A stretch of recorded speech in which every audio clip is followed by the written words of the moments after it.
Então, sobre a palavra de Deus, amanhã, domingo, dia do Senhor, a gente podendo ir à missa vai, se não puder, acompanha aí pelas nossas emissoras de rádio, a nossa rádio Desterro, e também aí eu chamo de live, né? Que nós aqui tentamos reduzir, fazer se tornar love. Muito O bom. nosso live Mas é 9, né? porque é o amor de Deus, exatamente. Olha que Tá legal. bom. E então nós temos aí as 3 leituras, mais o Salmo, são leituras muito bonitas, viu, Fábio? Bonitas mesmo. Nós temos a primeira leitura, é tirada do profeta Jeremias, capítulo 20, versículos de 7 a 9. Deixa eu contar algumas coisas para vocês, para a gente entender esse texto. Então, Jeremias, ele era sacerdote, e ele tinha 20 anos quando Deus o chamou. Tinha 20 anos. E Deus pediu para ele que ele não se casasse, ficasse solteiro para se dedicar realmente só à profecia. E ele é um caso raro que nós encontramos no Antigo Testamento. E o Jeremias, ele recebeu uma missão que realmente é muito complicada. Deus disse, olha, você vai edificar, você vai destruir, mas também você vai edificar. Então ele, coitado do Jeremias, né? A missão complicada. Ele começou a fazer a pregação dele, anunciando que Deus colocava para ele falar. E era tudo desgraça. É tudo desgraça. Olha, vocês têm de mudar de vida, porque senão a cidade vai ser destruída, aqui vai ser realmente tudo arrasado. E olha, era só isso que ele falava. E o povo começou a dizer, mas ele está falando assim, mas não acontece. Né? Foram anos e anos e anos, e nada que acontece daquilo que ele está falando, então virou gozação. O Jeremias, lá, o Jeremias vem com as lamentações dele, né? Até entrou na história, né? Lamentar-se como Jeremias, né? Lastimar como Jeremias. E o Jeremias, coitado, era objeto de gozação. Quando Deus mandava falar, o pessoal começava a rir, ridicularizar, né? Achar que era um falso profeta, que não, o que ele anunciava não acontecia, né? E aquilo foi cansando, rapaz, coitado do Jeremias, foi cansando. E chegava momentos em que ele caía em depressão. É interessante, né? A depressão não é coisa de agora, não, daquele tempo também. As crises, né? E uma vez, inclusive, ele se lamentou com Deus. O Senhor me seduziu para fazer isso, eu fui seduzido, né? O Senhor fez jogo sujo comigo, né? Então, porque Deus realmente, quando chamou Jeremias, ele mostrou, Jeremias que está vendo, apareceu dele uma amendoeira, né? Toda florida, uma coisa fantástica. Ele ficou fascinado, né? Depois apareceu uma chaleira derramando água da região do norte para o sul, que seria a invasão da Babilônia, né? E ele, quando viu aquilo, falou, o senhor manda, né? E aí, coitado, a vida dele foi realmente muito complicada. Então, quando chega nesse capítulo 20 aqui, nós temos uma das crises dele. Ele vai conversar com Deus, ele vai dizer assim, o senhor me seduziu, e eu me deixei seduzir. O senhor foi mais forte, o senhor tinha mais poder. Ele está se lamentando com Deus, né? Que é o momento que ele vê que o cara está para baixo, mas para baixo mesmo, né? E aí, então, ele vai dizer, né? Eu me tornei alvo de gozação o dia inteiro. O pessoal gozando de mim, né? Vivi aí achando graça. Quando eu vou falar, todo mundo dá risada, né? Todas as vezes que falo, levanta a voz, clamando contra a maldade, invocando calamidades. Quer dizer, ele só anuncia coisas ruins. É interessante, foi uma fase realmente da profecia dele. Depois, quando a coisa vai acontecendo, ele vai ser realmente o profeta da esperança. O Jeremias é um poeta. É um poeta. O livro dele foi composto por ele, mas por Baruque, que era o secretário dele. Então ele fazia a profecia, o Baruque tomava nota, né? Mas alguns trechos do livro de Jeremias, é o Baruque que escreveu quando conta a vida do Jeremias, né? Então, olha, ele lamentando, depois ele vai dizer assim, a palavra do Senhor tornou-se para mim fonte de vergonha e de chacota, de gozação o dia inteiro, né? Quer dizer, ele já não aguentava mais, né? Tava, vamos dizer assim, estava pela testa, né? Já não aguentava mais. E aí, então, ele vai dizer, né? Eu disse comigo, ele tomou um propósito, né? Não quero mais lembrar-me disso, nem falar mais em nome dele. Mas ele tomou. O cara estava feio, né? Jeremias estava feio. Não vou falar mais, nem quero saber de Deus. Né? Não quero saber mais. Mas quando ele chegou a esse ponto, disse assim: e então eu senti dentro de mim um fogo ardente que me penetrava o corpo todo. Quer dizer, ele viu que a palavra de Deus era muito mais forte do que a que ele estava vivendo. E então, naquele contraste, vontade de largar tudo, e a palavra de Deus que exige, ele desfaleceu, sem forças para suportar. Veja que crise que esse homem teve, não é? Isso aqui é colocado para nós, podemos entender um pouquinho, lendo o Evangelho, mas na nossa vida também, às vezes você se dedica a uma causa, a igreja, a comunidade da igreja, outra causa qualquer, e você começa a levar pedrada, e uma grande parte das pessoas desanima. Fala, não, eu prefiro ficar em casa, estou mais sossegado, não tenho essas pulgas para coçar, não é?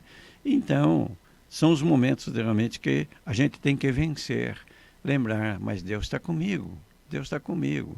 Você na sua família, não é? Você, a sua esposa, você, seu esposo, a educação dos filhos, vocês falam, dizem, aconselham, corrigem, e parece que a coisa não vai, principalmente quando os filhos já crescem mais, são adolescentes ou mais, e às vezes fica pensando, mas acho que é melhor a gente deixar que viva a vida dele, não é? E a gente não joga fora esse papel importante de educadores dos filhos, não é? Isso está acontecendo muito hoje. Eu tenho lido alguns livros sobre educação de filhos, livros muito, muito bonitos mesmo, né? Tânia Alves, a gente lembra também o Siba, né? Me esqueci o outro sobrenome dele, mas realmente falam isso. Hoje os pais estão deixando de educar os filhos. Que a rua, que por a escola que educa, não educa não. E mais tarde os filhos vão reclamar. Tudo que acontece depois é consequência. Então a gente lembrar uma crise, todos nós passamos por crise. O Fábio está aqui sempre na nossa rádio, né? E o que acontece? Às vezes dá vontade de largar. Vou dedicar meus trabalhos, vou fazer com minha família. Para quê? Não estou ganhando nada com isso, né? Na verdade. Você também, na verdade. Também todo sábado com a gente aqui.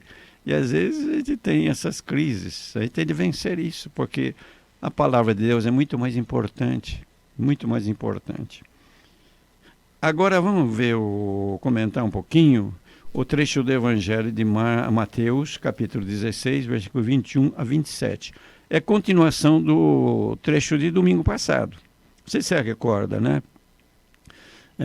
Jesus pergunta o que o pessoal está dizendo de mim, aí eles vão falar. E vocês? Quem que vocês acham que eu sou? E São Pedro vai dizer, tu és o Cristo, o Messias, Filho de Deus vivo. Jesus falou, positivo, é isso mesmo, né? Isso foi Deus que revelou para você. Mas Jesus vai explicar depois para eles que esse Messias não é aquele que tinha na cabeça deles, não. Eles achavam que o Cristo, o Messias, seria um rei poderoso que ia acabar com os romanos, né? Ia ser o rei que ia restaurar o reino de Davi, de Salomão. Essa é a ideia que eles tinham. E Jesus vai dizer, o reino dele é diferente, né? A missão dele é diferente. A missão dele é totalmente outra. Ele veio realmente com a missão de salvação, salvação mesmo de nós.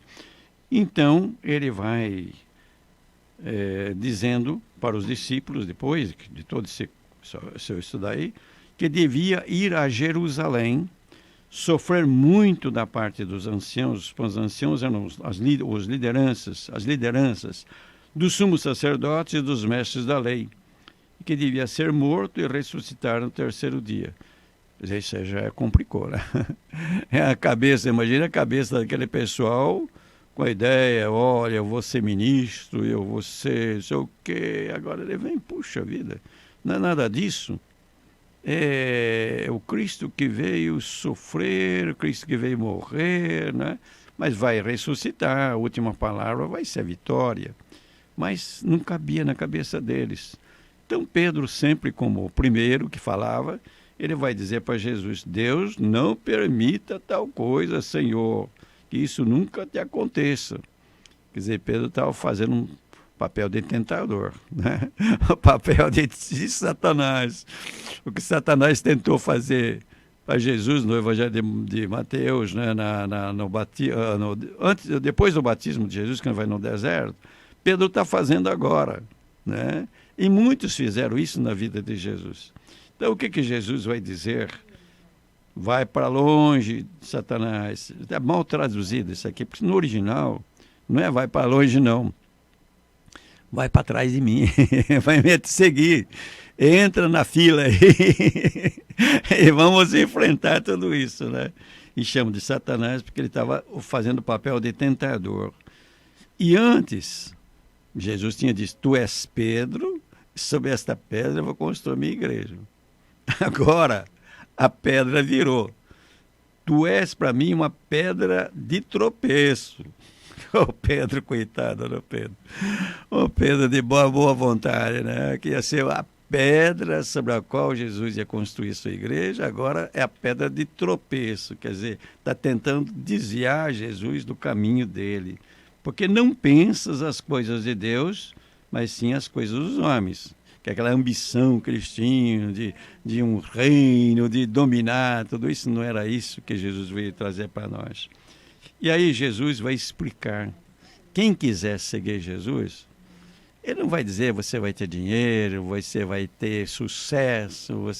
Hoje nós temos alguns teólogos que são chamados da prosperidade, né?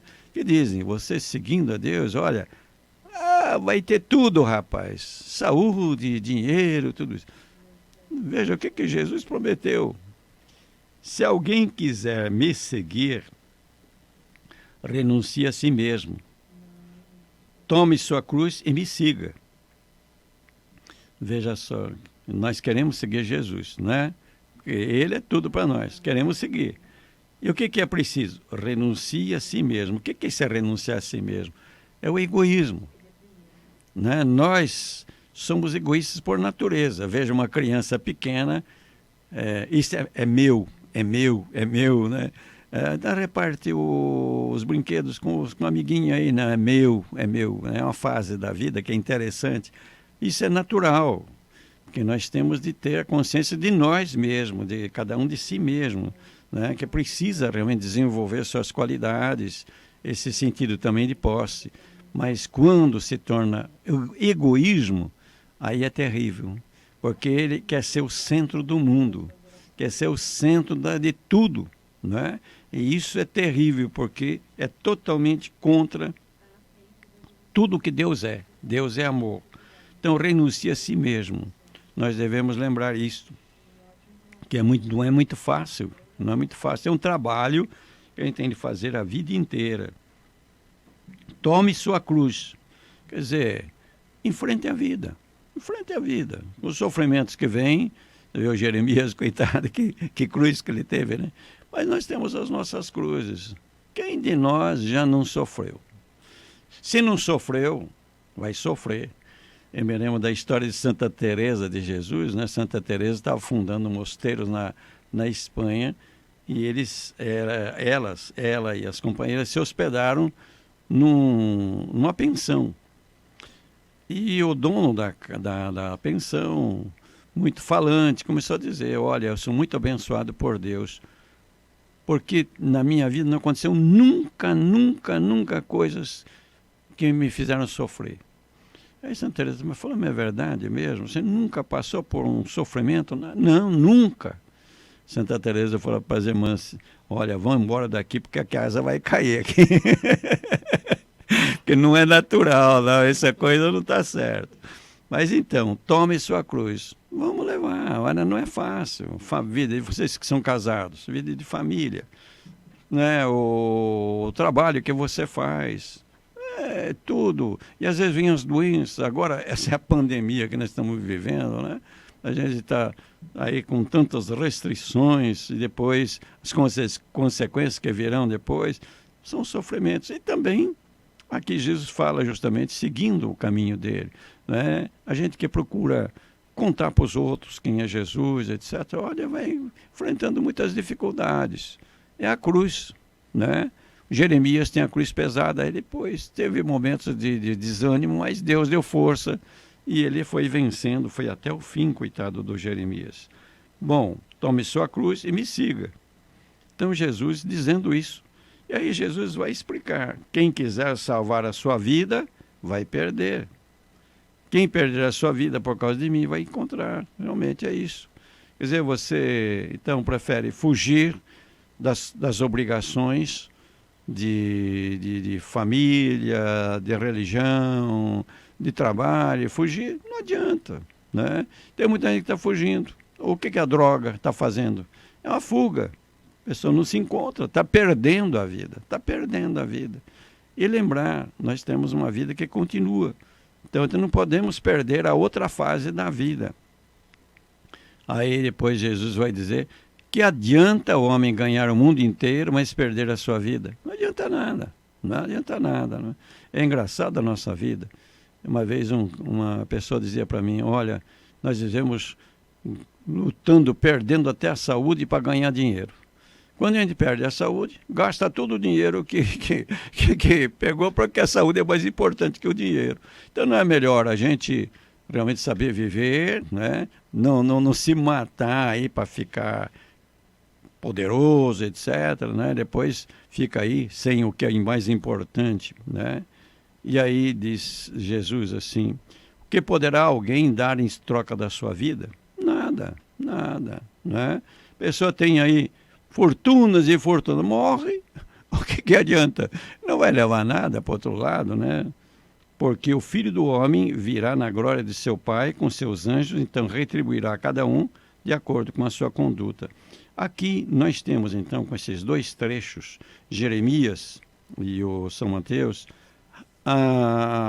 o ensinamento do domingo. Qual o ensinamento? Não é? Vale a pena a gente viver nos caminhos de Deus, seguindo Jesus? Pese, nós vamos encontrar dificuldade, nós temos de nos renunciar ao nosso egoísmo, nós temos de carregar a cruz, não é fácil. Há momentos que a gente até acha que não vale a pena, mas vale a pena mesmo, vale, porque a nossa vida é muito importante, não podemos jogar fora, não. Então, o caminho de Jesus, veja, Jesus não promete, portanto, que quem o seguir vai ser bem-sucedido na vida, como vocês ouvem aí em certos programas de rádio, de televisão, melhor. Agora, Fábio, eu vou comentar um pouquinho a segunda leitura, que é também muito interessante e dá para encaixar realmente no domingo. Nós estamos lendo a carta de Paulo aos Romanos.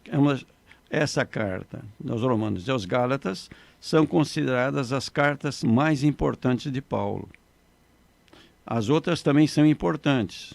Eu lembro as duas aos Tessalonicenses, as duas aos Coríntios, não é? E a gente tem aquele bilhete ao Filemon, que é muito interessante também. Depois temos aquelas cartas pastorais, que é a carta aos Efésios, carta aos Colossenses, né? E tem mais uma aí que está escapando agora da minha cabeça, né? São cartas muito importantes também. Mas essas daqui são, assim, as cartas que realmente marcam muito o pensamento de Paulo, que transmite o pensamento de Deus.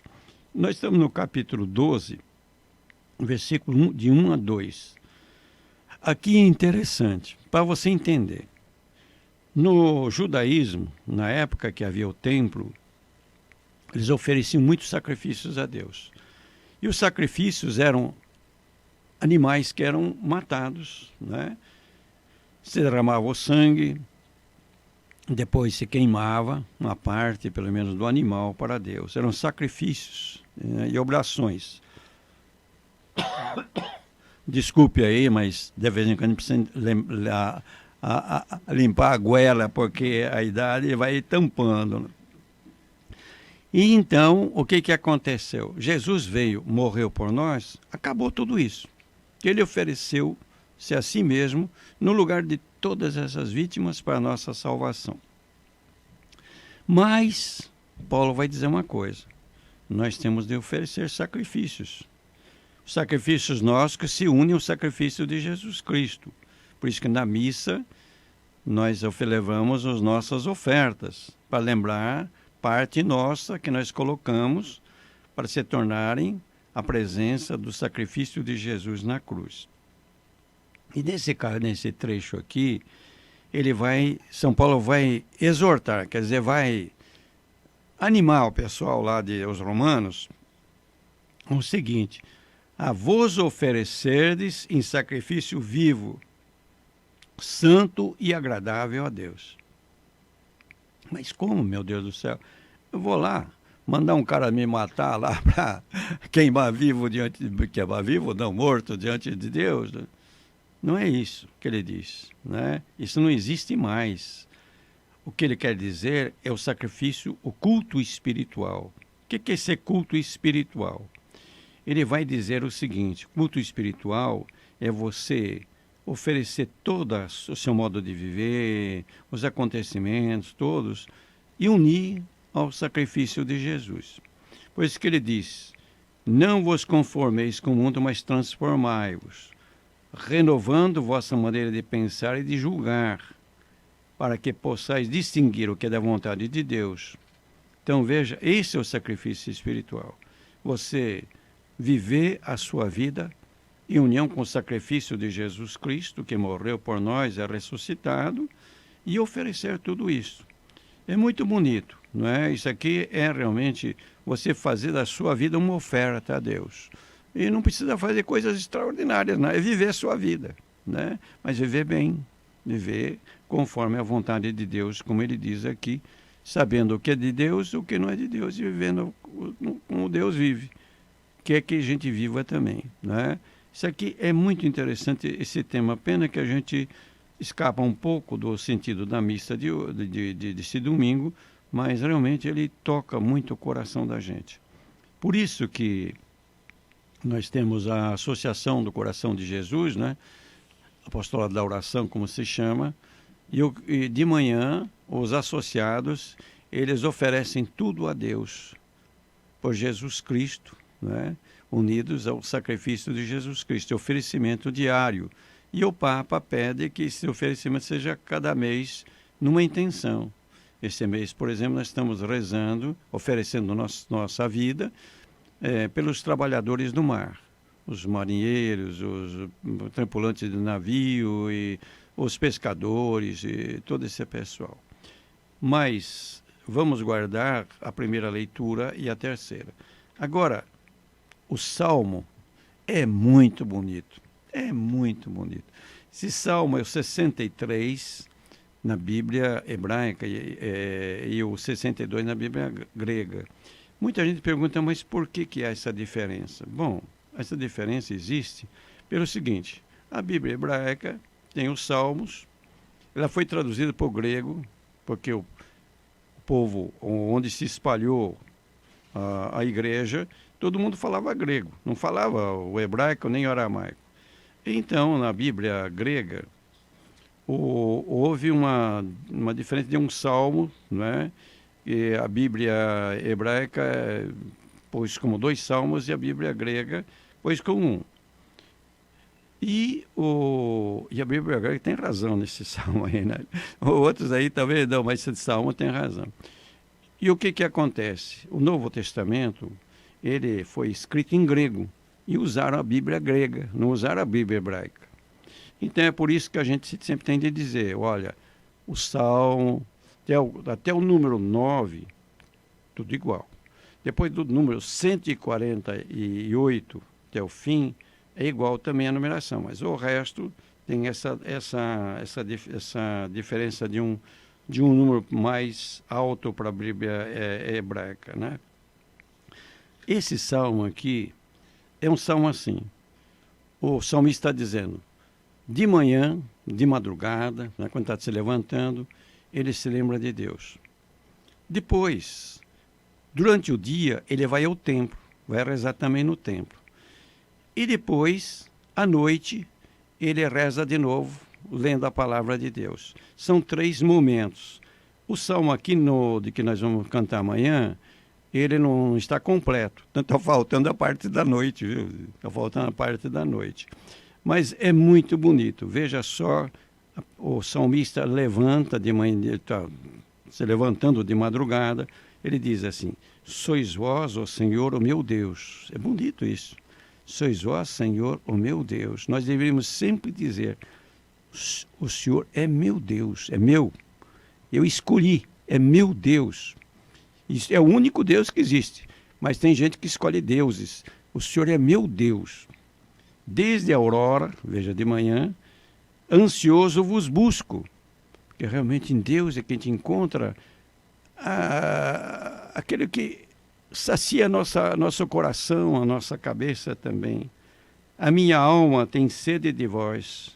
A gente sente sede de Deus. Minha carne também vos deseja, como terra sedenta e sem água. Aquela terra que está até meio rachada, né? Quando vem a água, a chuva, parece que a terra chupa, né? É uma imagem muito interessante, né? Ontem nós celebramos a festa de Santo Agostinho. Santo Agostinho, no começo das Confissões, o livro que escreveu da vida dele, ele cita isso de outra maneira, né?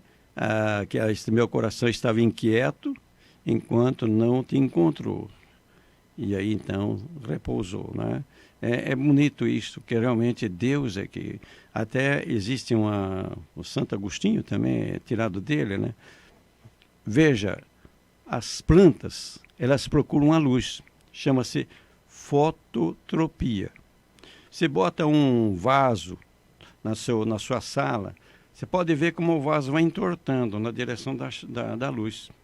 É um fato curioso. As plantas são atraídas pela luz, que desejam a luz, por causa da clorofila, né? Então é interessante. Agora, Santo Agostinho fala da teotropia. Nós somos atraídos por Deus. Mesmo quando você vê um rapaz, uma moça que vai atrás de droga, o que ela está procurando na droga? Deus. Que é a sua felicidade. E a felicidade está só em Deus, só que erra. Em vez de encontrar Deus, vai encontrar uma coisa que afasta de Deus. A vida da gente é sempre assim, né? Quando você faz uma besteira na vida, você está procurando Deus, só que está errando o alvo. Veja, desde a aurora, então, esse anseio por Deus. É bonita essa imagem da terra sedenta e sem água. Depois, de dia, venho assim contemplar-vos no templo, para ver vossa glória e poder. Vosso amor vale mais do que a vida, e por isso meus lábios vos louvam. Bonito, né? Ele vai no templo justamente para reafirmar o amor de Deus, é que vale a pena. É que vale a pena, que enche realmente o coração. Como todo dia, nós deveríamos pensar isto, né? Deus me ama, sou amado por Deus, sou amado mesmo, né? Eu tenho que amar meu Deus. Depois ele vai dizer, né? Quero, pois, vos louvar pela vida, e está no templo, louvando pela vida. Nós deveríamos louvar pela nossa vida, né? Eu me lembro de um trecho que eu li, de um fulano aí, um desses filósofos, ele dizia, todo dia a gente devia se beliscar. Puxa, eu estou vivo. Muito obrigado, meu Deus, eu estou vivo. É que a gente nem se lembra disso, né? E outras coisas também. Quero vos louvar pela vida e levar para vós minhas mãos. A minha alma será saciada como um grande banquete de festa. Cantará alegria em meus lábios ao cantar para vós meu louvor. Bonito, é bonito isso, né? A gente vê o sentimento, a força com que expresso o sentimento do salmista. Para mim fosse sempre um socorro. De fato, Deus está do nosso lado. Às vezes parece que não, mas está do nosso lado. O Jeremias lá, desesperado, mas Deus estava com ele. Aquele fogo que ele sentiu, o que foi? A presença de Deus, que venceu a fraqueza dele, né? De vossas asas à sombra eu exulto. Em Deus está me protegendo. Minha alma se agarra em vós. Como nós deveríamos fazer isso, né? Minha alma se agarra em vós, com poder vossa mão me sustenta. E depois a outra parte do Salmo fala da noite, né? Quando a noite vem, ele vai meditar a palavra de Deus. É um salmo muito bonito, esse Salmo 63, 62, não é? Então, Fábio, temos aí os trechos. Vamos lembrar do Jeremias, coitado do Jeremias, né? Que crise que ele passou. Mas Deus vem ao encontro dele com aquele fogo interior e ele foi até o fim mesmo, né? Ele foi morrer depois no Egito, levaram na marra para o Egito, quando Jerusalém foi destruída, e lá viveu 6 anos, e diz a história que mataram Jeremias, porque Jeremias tinha falado tudo que Deus tinha mandado, e aconteceu. Mas ele já está falando da esperança naquela época, não é? E depois esse trecho de São Mateus, que é bonito também. Quer dizer, a gente às vezes tem uma ideia romântica de Jesus Cristo, quando Jesus é alguém que exige, né? Não vai pensar que você vai na igreja para ficar rico, não. Você quer seguir Jesus? Larga o seu egoísmo, meu irmão, minha irmã.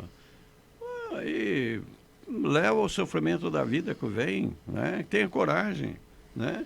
E aí então te segue Jesus. E vale a pena, porque é ganhar a vida. O resto é perder a vida, né? Tá certo? Tá muito certo, Dom Luizinho. Tá muito certo. Muito bem. Tá ótimo. Como a gente sempre fala no começo do programa, né? Como é bom escutar a palavra de Deus assim, né? Destrinchada, ruminada, né, Dom Luizinho? Não é essa sensação que a gente tem, né, de ruminar a palavra de Deus, de pegar cada pedacinho, perceber o significado e aplicar isso na vida. É muito gostoso. A muito palavra de bom. Deus, ela é cativante, mas o que acontece? Às vezes a gente nem ouve direito, às vezes, na igreja, né? E aquilo não entrou, não penetrou. Ficou que nem a semente na beira da estrada, né? Exato. Ela precisa penetrar dentro de nós, mas penetrar bem. Então, a gente, quando começa a entender a palavra de Deus, realmente a gente vê o tesouro, é um tesouro, não é? Você veja, por exemplo, esse trecho de Jeremias, se ouve na igreja, e daí? E daí, né? Se houve essa outra passagem, todo mundo lê essa passagem de Mateus. E, no entanto, temos aí teólogos, etc., achando que, seguindo Jesus, a gente vai ficar rico, vai dar tudo certo na vida da gente, quando Jesus não promete nada disso, né? Promete ganhar a vida, viver a vida aqui no mundo como deve ser vivida, e depois a vida eterna, né? É muito bonita. Esse salmo também é fantástico. Eu acho um dos salmos de que eu gosto mais, esse Salmo 63. Também é um dos meus prediletos. É muito bonito, é muito bonito mesmo. Inclusive, ele tá nas laudes de hoje, né? Sim. Tá nas laudes de hoje. Muito bem, Paulo. Dom Luizinho, infelizmente o nosso tempo se esgotou. Nós precisamos tocar o programa aqui para chegar no nosso ponto alto do programa, mas não podemos fazer isso sem o presente do Senhor, que é a bênção para todos os nossos ouvintes e também para nós aqui na rádio. Não tem dúvida. Então, para você, Fábio, para você, Érica, toda a turma, as famílias de vocês também, e vocês que estão ouvindo a gente, seguindo, né, pelo Love. Muito bem. Para vocês, então, vai essa bênção de coração.